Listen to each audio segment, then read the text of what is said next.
네, 시청자 여러분 안녕하십니까. 한 주 동안 코인 시장의 움직임을 정확히 알아보는 시간 코인 마켓워치의 이준호입니다. 네, 이번 주 코인 관련된 소식들 헤드라인을 통해서 빠르게 알아보도록 하겠습니다. 미국 연방준비제도의 파월 의장은 스테이블 코인 산업이 몇 년 사이 급격히 성숙해지고 있으며 기존 주류 금융 시스템에 점점 더 가까워지고 있다고 평가했습니다. 미국 국책주택담보대출기관은 주택담보대출을 받은 개인의 자산을 평가할 때 암호화폐도 평가 대상 자산에 포함하기로 했습니다. 다만 암호화폐 가치의 변동성을 어떻게 심사할 것인지 여전히 숙고 중인 것으로 나타났습니다. 카카오뱅크와 국민은행에 이어서 하나은행도 스테이블 코인 관련 상표권을 출원한 것으로 나타났습니다. 하나은행은 하나, KRW 등 16개 상표 출원을 신청했습니다. 국제결제은행 BIS는 스테이블 코인이 통화 주권과 금융 안정에 문제를 일으킬 수 있다며 스테이블 코인에 대한 비판적인 시각을 내놨습니다. 스테이블 코인의 빠른 결제, 프로그래밍 가능성에 대해선 인정했지만 이러한 특징만으로는 기존 화폐의 대체제가 되긴 어렵다고 덧붙였습니다. 미 법원이 XRP 발행사 리플과 미 증권거래위원회 SEC의 소송 합의안을 재차 기각했습니다. 사법 리스크가 지속되면서 XRP의 하락세가 이어지고 있습니다. 도지코인 ETF의 출시가 임박했지만 도지코인은 7일 동안 5% 하락했습니다. 암호화폐 분석가 케빈은 도지코인의 지지선인 0.143에서 0.127달러가 무너질 경우 장기 약세장이 시작될 수 있다고 경고했습니다. 이재명 정부의 원화 스테이블 코인 정책 기대감으로 주가가 폭등한 테마주들이 최근 이틀간 무더기로 폭락했습니다. 전문가들은 막연한 기대에 주가가 과도하게 상승했다며 이번 조정 이유에 대해 설명했습니다. 지정학적 리스크로 유가가 상승한 가운데 국제 유가가 비트코인에 연관성이 있다는 분석이 나왔습니다. 유니티 월렛의 최고 운영 책임자는 유가 상승은 비트코인 채굴 수익성과 네트워크 역학에 직접적인 영향을 미친다며 이번 중동 분쟁 때 원유 가격과 비트코인의 역학 관계를 확인했다고 전했습니다.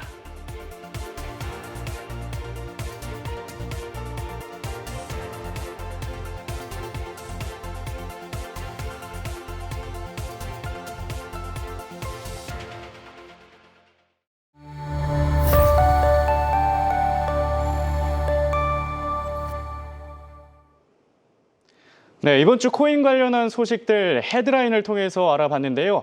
네, 다음으로 주요 코인과 그 이슈들을 알아보는 시간, 코인 딥다이브 시간으로 이어가 보겠습니다. 블루뮤비트의 이수연 기자와 함께합니다. 안녕하십니까? 안녕하세요. 네.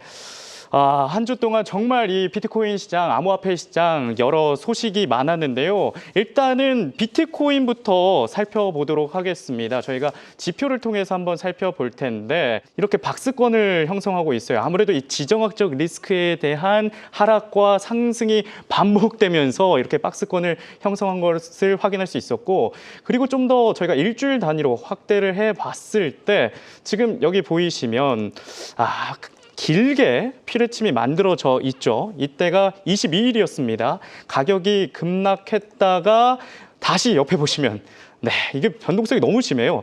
23일 기점으로 가격이 반등하는 모양을 그리고 있는데 이 가격 급락과 상승에는 아무래도 중동 분쟁이 영향이 있었겠죠.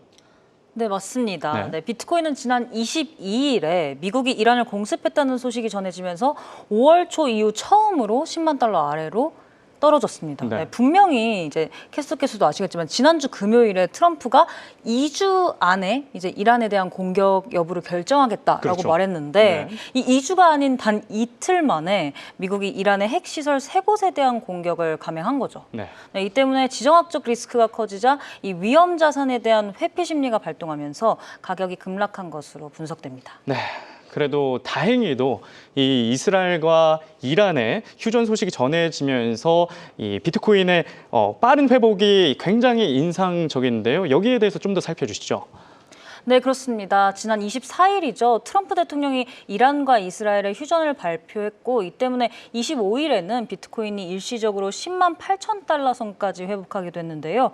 그런데 사실 이제 양국이 휴전에 들어간다고는 했지만 서로 이제 이란이나 이스라엘이나 계속 미사일 쏘면서 공격을 멈추진 않았거든요. 그렇죠. 근데 또 이란은 안 했다, 막 발뺌하기도 하고. 그런 논쟁도 있었고 그래서 어떻게 보면은 휴전이 굉장히 좀 불안정한 그런 휴전을 이어가는 듯 했는데 그래도 비트코인이 좀 이런 불안정한 상황에서도 강한 반등세를 보였고요. 전문가들도 이 위험 회피 심리가 작용하는 상황 속에서 이 비트코인의 강한 회복력에 주목하기도 했습니다. 네, 이렇게 해서 지정학적 리스크가 조금 해소되면서 반등을 시도하고 있는 비트코인인데요. 좀 아쉬운 점이 있다면 차트를 한번 보면서 얘기를 해보도록 하겠습니다. 관세 문제가 해결됐을 때가 5월 23일쯤이었거든요. 이때에 비해서는 좀 회복력이 아쉽습니다. 제가 이때 고점과 지금 상태를 확인해 보면 거의 한 5% 정도 차이가 나는데 좀 이 시청자분들은 이때 가격으로 좀 돌아갔으면 어떨까 하는 바람이 있으실 거예요. 그러실 거예요. 네. 그런데 이 전문가분들의 비트코인 전망은 어떻습니까? 돌아갈 수 있을까요? 우선 전문가들은 이제 단기적으로 97,700달러 선에서 이 10만 달러 지지선을 유지하는 게 굉장히 중요하다고 보고 있습니다. 이게 왜 그러냐면요. 지금 이 단기 보유자의 평균 매수 단가가 97,700달러거든요. 이 가격대를 방어하지 못하면 단기 보유자들 사이에서 패닉셀이 발생하면서 하락을 할 수 있다는 거죠. 네, 그래서 다만 그래도 지금 장기 보유자들이 매도에 나서지 않았고 또 고래 매집도 계속되고 있어서 장기적으로는 여전히 긍정적인 흐름을 보일 거라는 관측이 나오고 있어요. 근데 일단 당장 또 다음 주에 이제 다 아시다시피 미국과 이란의 비핵화 관련 대화가 있기도 하고 또 바로 어제죠. 트럼프 대통령이 이란과 이스라엘의 이런 분쟁이 또 다시 재개될지 모르겠다라고 얘기를 했기 때문에 아직도 좀 여전히 중동 분쟁에 대한 불안이 완전히 해소된 건 아니라서 향후 이런 부분들을 투자하실 때 유의하시면 좋을 것 같습니다. 네, 여전히 이 리스크가 남아 있다는 점 참고해 주시고요. 그리고 다시 지표를 보자면 아까 그 페닉셀 지지선이 97,700달러라고 하셨습니다. 이게 하나로 계산을 했을 때 1억 3,200만 원대인데 한 이 정도이거든요. 네, 이 정도? 이 정도를 지지를 해야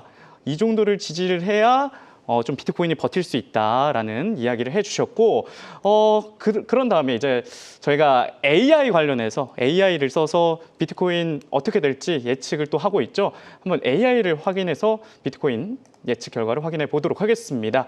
네, 역시나 AI도 이 지정학적 리스크에 대해서 우려를 하고 있는 것으로 보입니다. 매도 의견을 주고 있고요. 다행히도 아까 말씀해 주셨던 1억 3,200만 원대 지지선까지는 내려가지 않을 것이다 라고 얘기하면서 패닉셀에 대한 우려를 좀 AI를 통해서 덜 수 있었습니다. 네, 이렇게 해서 비트코인 관련해서 저희가 좀 살펴봤고 다음은 이더리움을 살펴보도록 하겠습니다. 이더리움 역시 이 중동 분쟁으로 인해서 등락이 굉장히 심했었는데 차트 보면서 한번 이야기를 나눠보도록 하죠. 네, 이더리움입니다. 이더리움도 마찬가지로 지금 현재 박스권을 형성하고 있고 그다음에 확장해서 봤을 때 비트코인과 굉장히 유사합니다. 지금 22일에 큰 하락세가 있었다가 23일에 비트코인과 마찬가지로 양봉을 만들면서 반등을 했는데요. 어떤 이슈가 작용했는지 한번 살펴주시죠. 네, 물론 이더리움도 이제 비트코인과 마찬가지로 중동 분쟁이 좀 완화되는 움직임을 보이면서 그 영향을 분명히 받았을 거고요. 네, 그렇지만 이더리움은 최근 이제 이더리움을 전략적 비축 자산으로 삼는 기업들이 등장한 영향도 있는 것 같습니다. 네, 바로 어제였죠. 나스닥 상장사인 이 비트 디지털이 사업 모델을 완전히 전환하겠다고 밝혔는데요. 원래 이 비트 디지털은 비트코인 채굴 기업이었거든요. 그런데 이 비트코인 채굴을 접고 이더리움 이제 비축과 스테이킹에 집중하겠다고 선언한 겁니다. 비트코인 채굴 기업이 이 비트코인이 아니라 이더리움 관련 사업을 한다. 이게 좀 생소한데 비트코인은 채굴 그리고 이더리움은 머지 업데이트 이후로 지분 증명 방식을 사용해서 보상을 받는 구조라서 완전히 좀 다른 사업 모델이잖아요. 근데 이 관련 사업을 연계하는 게 가능한 건가요? 네, 사실 약간 좀 생소하게 느껴질 수 있긴 한데요. 네. 네, 그런데 사실 이더리움에 대한 이 비트 디지털의 관심은 갑자기 이루어진 게 아닙니다. 네. 예전부터 사실 이어져 왔거든요. 아, 진짜요? 네, 한 3년 전부터예요. 굉장히 꽤 길었는데 지난 2022년부터 이더리움을 축적해서 이미 2만 4천 개 이상의 이더리움을 보유하고 있다고 해요. 네, 이제 사업 방향을 이더리움 올인으로 결정을 하면서 현재 보유 중인 417개의 비트코인도 전부 이더리움으로 전환할 계획이라고 합니다. 이 소식은 그런데 비트코인을 가지고 계신 분들한테는 안 좋은 소식인 것처럼 들려요. 왜냐하면 비트코인에 있는 자산이 어떻게 보면 기관의 자금이 이더리움으로 움직인다. 이렇게 해석할 수도 있는 거 아니겠습니까? 이거는 어떻게 해석을 해야 될까요? 네, 사실 네. 그렇게도 볼 수 있죠. 단순히 이게 개별 기업 하나의 선택이라기보다는 이 기관들의 선호 변화가 본격화되고 있다는 신호로 해석되는데요. 비트 디지털 외에도 이달 초에는 또 다른 나스닥 상장사죠. 샤프링크 게이밍도 이더리움을 전략 비축 자산으로 선언했고요. 네. 또 이번 주에 이 샤프링크 게이밍이 5,989이더를 추가 매수하면서 현재 총 19만 4천 이더를 보유 중인 것으로 파악됩니다. 갑자기 기관들의 이렇게 각광을 받는 이더리움 전망은 어떨까요? AI가 지난주에 전망을 했을 때는 매수해야 된다. 이렇게 예측을 했거든요. 전문가들은 어떻게 보고 있습니까? 네, 지금 당장 주목해볼 만한 지표는요. 네. 26일 기준으로 지금 이더리움 네트워크 활성 예치금이 5개월 만에 최고 수준으로 증가했거든요. 네. 네, 가상자산 전문 매체 비인크립토는 이걸 단기 보유자들이 수익 실현을 하고 있다고 진단을 했습니다. 그러니까 즉 매도세가 일부 유입되고 있다는 거거든요. 단기적으로요? 네, 그렇죠. 그래도 물론 아직 장기 보유자들의 움직임은 조용하긴 한데 현재의 상승세가 단기 보유자들의 수익 실현으로 인한 조정 가능성은 완전히 배제할 수 없을 것 같고요. 네. 네, 다만 이더리움이 2,476달러 저항선을 지지선으로 전환시키는 데 성공을 한다면 이 최근 상승세를 이어갈 수 있고 또 2,600달러를 향한 추가 상승이 가능하다는 분석도 나오고 있거든요. 네. 네, 그래서 일단 지금은 이더리움이 2,400달러 선에서 움직이고 있는 만큼 앞으로의 가격 움직임을 면밀히 관찰할 필요가 있을 것 같습니다. 네. 지금 현재 지정학적 리스크와 함께 보합권에 박스권에서 머물고 있는 이 이더리움인데 일단은 이더리움의 투자 의견도 AI를 통해서 확인해 보도록 하겠습니다. 네, 이더리움입니다. 중립입니다. 중립이고 저희가 이 AI가 2달 단위로 이렇게 확인을 해주거든요. 네, 지금 보이시면 역시나 박스권 플레이를 할 수 있다 이렇게 이야기를 하고 있고 하락 확률이 그런데 60%다 이야기를 하고 있습니다. 기자님 말씀해주신 것처럼 단기 조정이 올 수도 있다 이렇게 분석을 할 수 있겠네요. 가능성은 완전히 배제할 수는 없을 것 같아요. 네.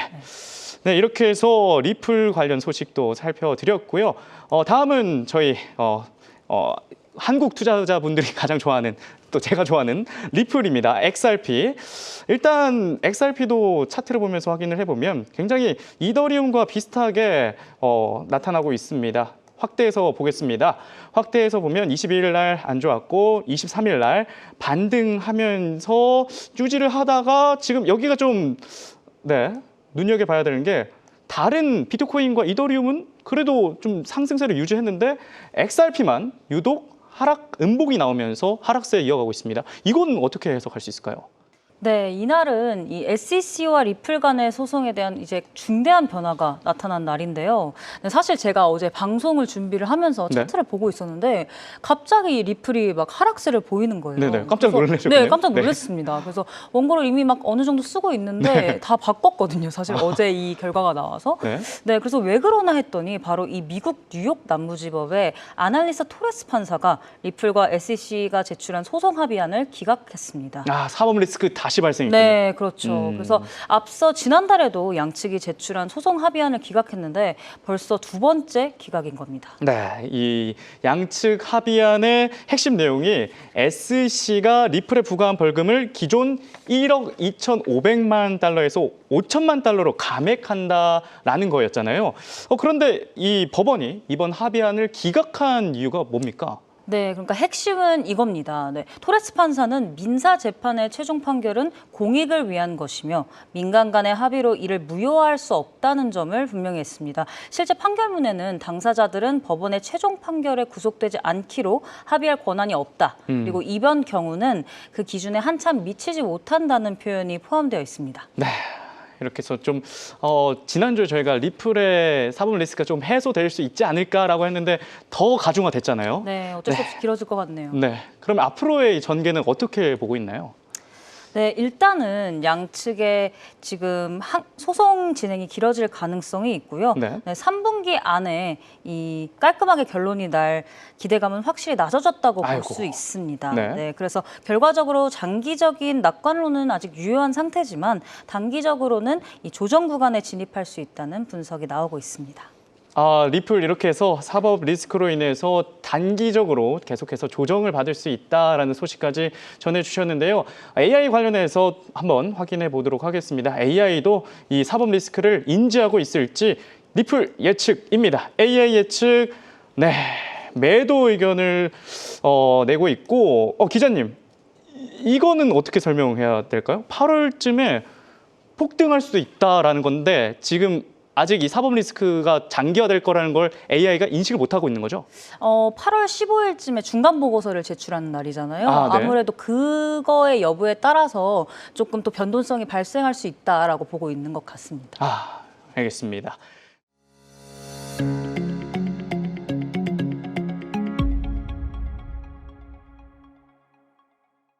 주요 코인들의 동향을 확인해 봤고요. 네, 한 주간 이제 눈에 띄는 움직임을 보였던 코인을 심층 분석하는 코너로 이동해 보도록 하겠습니다. 코인 레이더 시간입니다. 네, 먼저 저희가 살펴볼 코인은요, 솔라나입니다. 솔라나를 살펴볼 텐데 차트 한번 보면서 솔라나도 확인해 보겠습니다. 네, 솔라나도 비슷해요. 앞서 말씀드렸던 것 같이 확대를 해보면 22일에는 하락했고 23일에는 상승했는데 그래도 솔라나도 이 반등한 가격을 계속해서 잘 유지를 하고 있습니다. 어떤 이슈가 있었기 때문에 어떤 이슈가 이 솔라나의 가격을 유지할 수 있게 하고 있나요?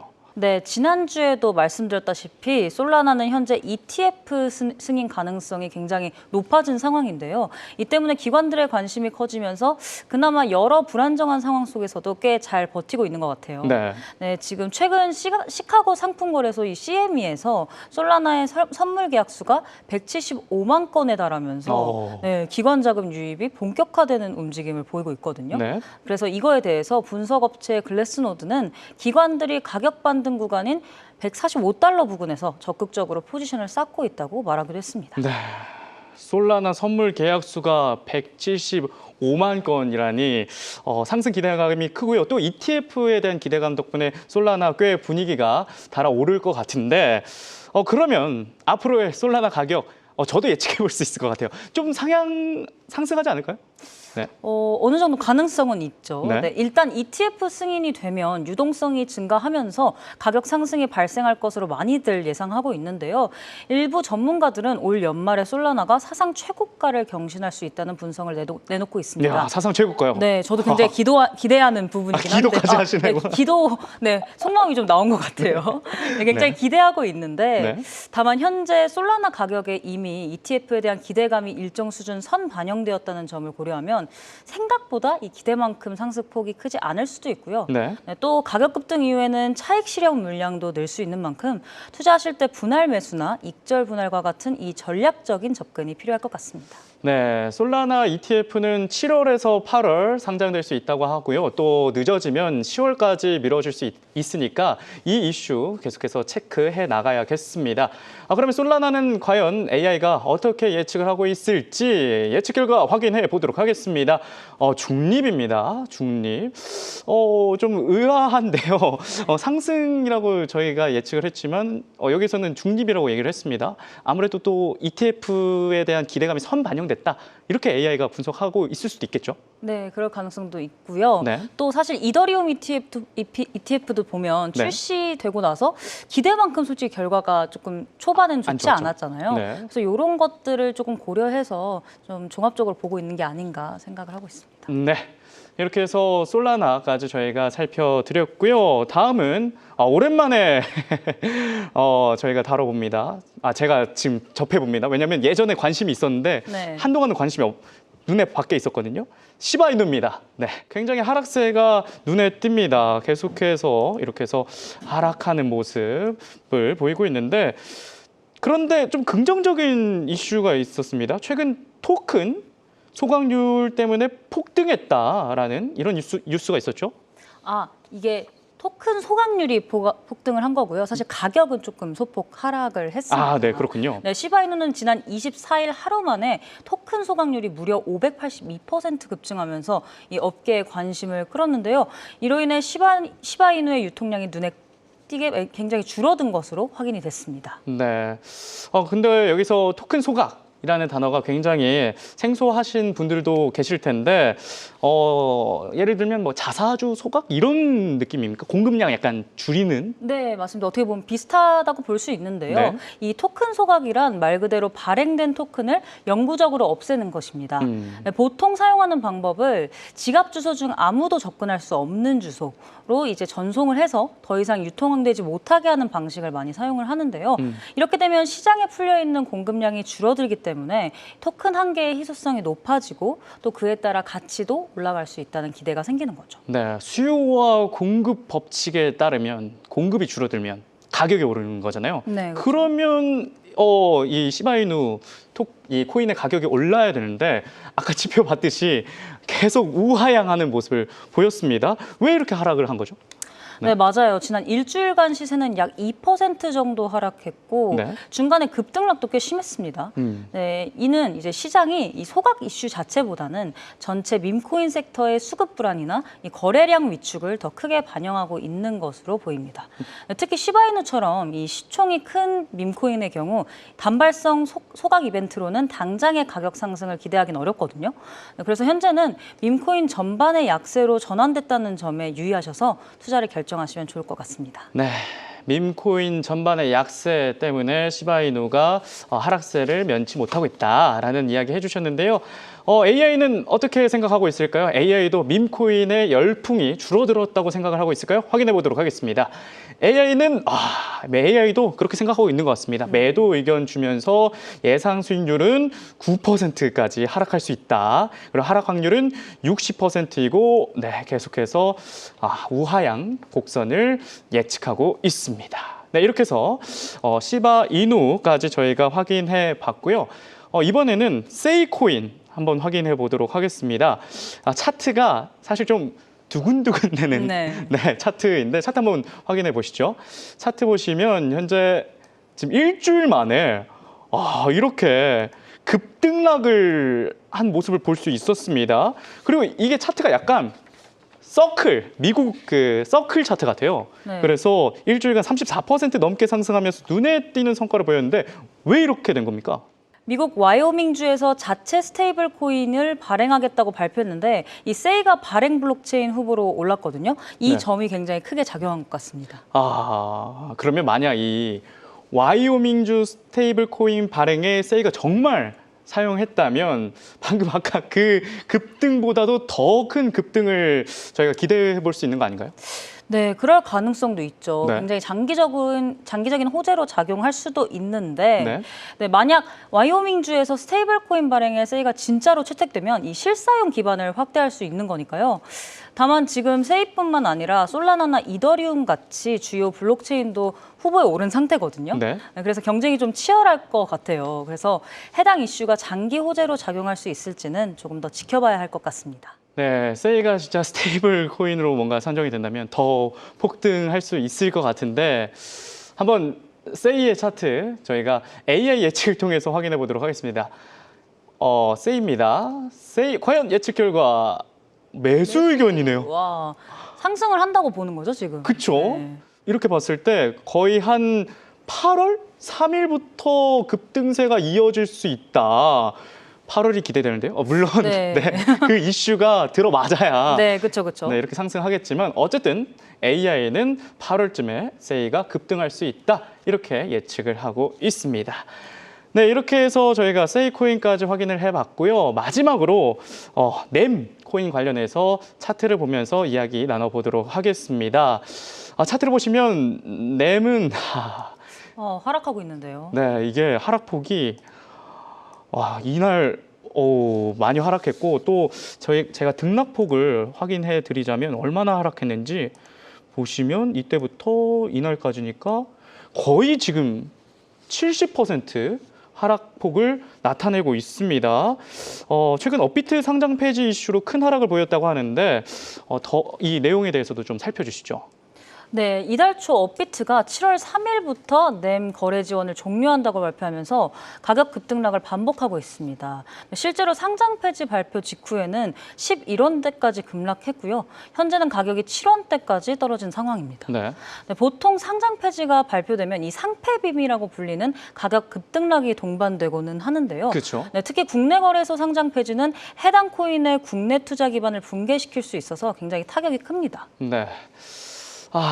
물론 이런 상장 폐지 이슈가 나오면 데드캣 반동도 있을 수도 있지만 지금 상황으로 봤을 때는 가격 회복세가 어려울 것 같은데 어떻게 보고 계십니까?